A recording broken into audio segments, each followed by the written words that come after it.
welcome back to episode 6 of the Diamond Diary. I'm back with James Diamond. Today we've got Maya Rose Malinoskis Turner on today as a guest, also known as Maya Turner. Maya's a lawyer with Diamond Law, predominantly practicing in the property space, conveyancing, specialised conveyancing settlement lawyer, as some say. But yes, she is a what do we say? How do I say? You've been practicing. We can cut that. Maya's been practicing for what? 6 years now? 3 years? 3 years? Really? Yeah. Really? Yeah. Oh, okay. 3 years, but it's my pre-experience. Pre-experience. Well, so today's question that we wanted to ask Maya was what her biggest advice is to young female lawyers. Obviously, unfortunately, law is a very male-dominated industry. It's been like that for a while, and there's a bigger trend towards evening out that gender inequality, but there's still, unfortunately, a lot more dudes, right, in law than there is girls. Yeah. So what would be your biggest advice to 18-year-old Maya, just finished high school, heading into law with the bright-eyed and bushy-tailed? I think, just dive in head first and, make connections, make your friends. They're your peers that are going to eventually be, colleagues across the industry one day. You end up, working in the same firm as them or being on the other side of matters and sort of just going through the journey together. My biggest thing that I found helped me was sort of, you need to find something that's going to set you aside from all the other peers in your university. When you're graduating with, thousands of other people out of the same cohort, what's going to set you aside? So for me, it was getting experience or just getting your foot in the door at a law firm and just working your way through that way. Because I worked in a law firm for about four years before I graduated, I had so much more practical experience that a lot of other uni students don't think about really until they go into PLT and they have to do their mandatory time. Yeah, and start freaking out about where they're going to find 70 or 60 days of experience to do. Yeah.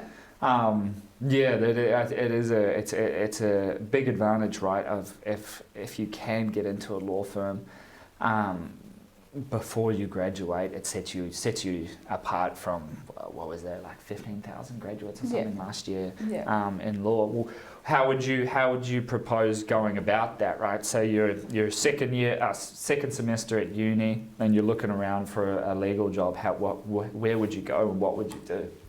I think organically just reaching out to law firms and saying, hey, I'd love to do some work experience, and just get your foot in the door some way or another, whether that's doing, 1 day a week in reception work, or, you could be in there just filing. For me, I picked it up by one of the receptionists of my friend's parents' firm was going away for a week, and they said, oh, do you want to come in for a week? And then after that, I don't think they had any intention of keeping me on, but I just kept calling them until they, wanted me to come back again. And and for me, that was my way in. So just call around, put your hand up, don't underestimate, volunteering in legal community service centres, because that's where you're going to meet, other lawyers who are putting their time and effort into, Yeah, and you never know who you know.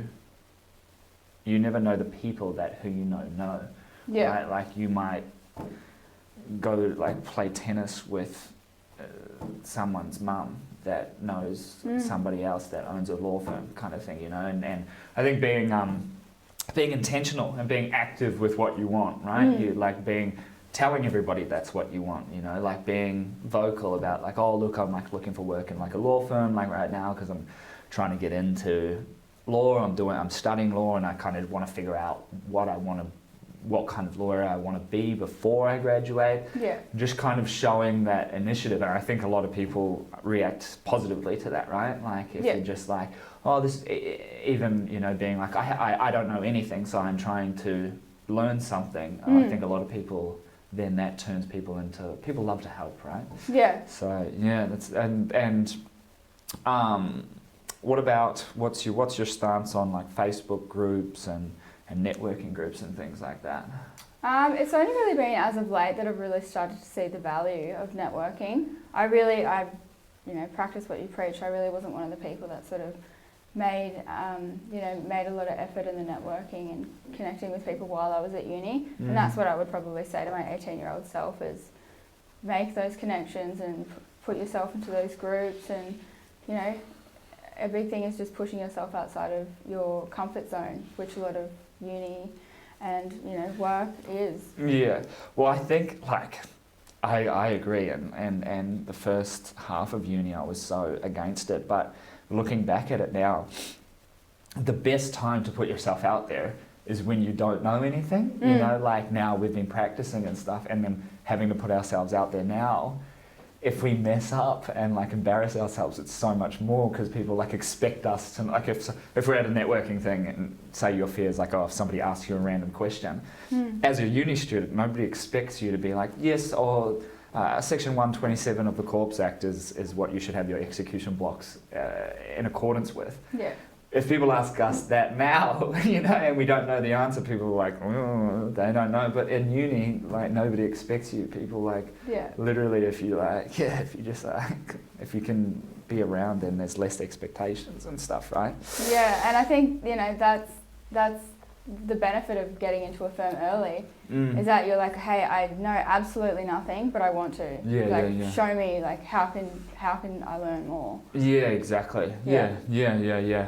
People and there's not an expectation of like, you're not like a lawyer with 5-10 years experience going into a firm where a firm's going to be like, well, we expect you to know this, this, and this. And if you don't know, then it's like the end of the world, where if you're a uni student, they don't really expect you to know. If you just show up on time and show initiative, they're going to be over the moon with you. Right? Yeah. Like, so yeah, that's what I mean. That's like, it means nothing now, but throughout high school, I just worked at a law firm after school, just cleaning dishes, just like picking up coffee cups and emptying bins and stuff. And like that was easy, and it was easy. But then when I went into uni, like on paper, it looked like I had 4 years experience or 3 years experience in a law firm. Yeah. But it can be difficult. But I think like if you're finding it difficult, you just need to put yourself more out there, right? Yeah. You know? And I think just so few people are doing it. Everyone that I spoke to have, you know, were like, oh wow, like, you know. But when you go and your only experience is when you're doing your PLT, you know, we've seen the PLT students and they're, you know, it's the first time they've ever stepped foot in a law firm. Yeah, exactly. Shout out to Sam. Speaking of PLT students. Well, I'd say that then that's previous advice. What do you think is advice for young women going forward in their legal career? What do you think? What have you learned? What have you learned over the last 1 or 2 years to be beneficial for you, and what do you think is going to be beneficial for you going into the future? I think really try and once you sort of know what you want to do, work out sort of what culture that you want, like what culture of the firm that you want to work in. So I've worked in bigger firms and I've worked in smaller firms. You know, I think the first few years of your career is really critical to getting as much experience across as many areas, to know like exactly what you want to do, and yes, to not be so pigeonholed. You don't want to get pigeonholed and then stuck in an area. So, you know, make sure that you try and get experience in as many areas as possible, if possible. How's the work culture where you work? It's awesome. Holding a gun to your head. We work together. I agree to a point, but sometimes, like, if you're good at something, right, like it can be good to just push that, you know, to pigeon. pigeonholing, yeah, I don't know. I think the pigeonholing is more so like prominent in the bigger firms.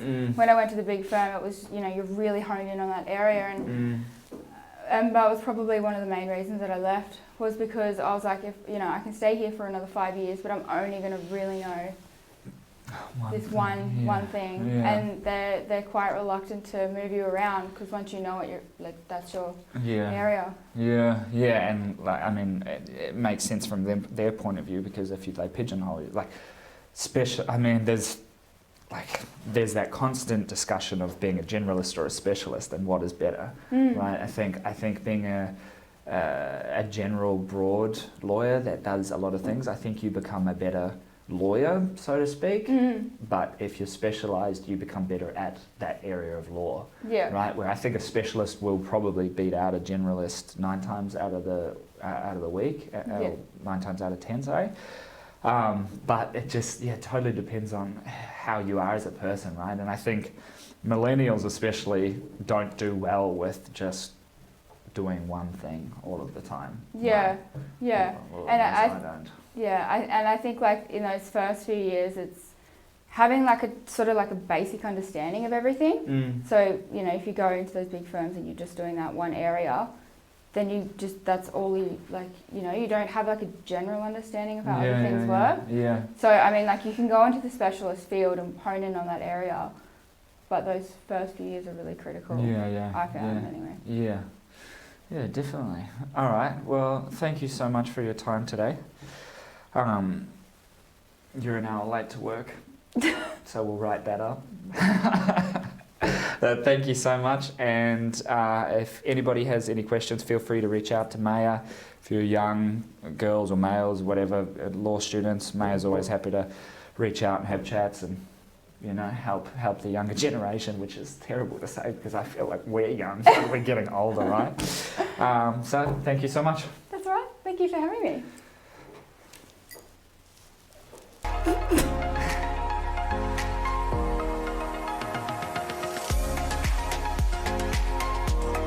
Thank you for listening to another episode of the Diamond Diary. Thank you so much to our sponsor, Sea Dog Coffee in Burleigh. Great coffee, great ethical and sustainable coffee with a great vibe.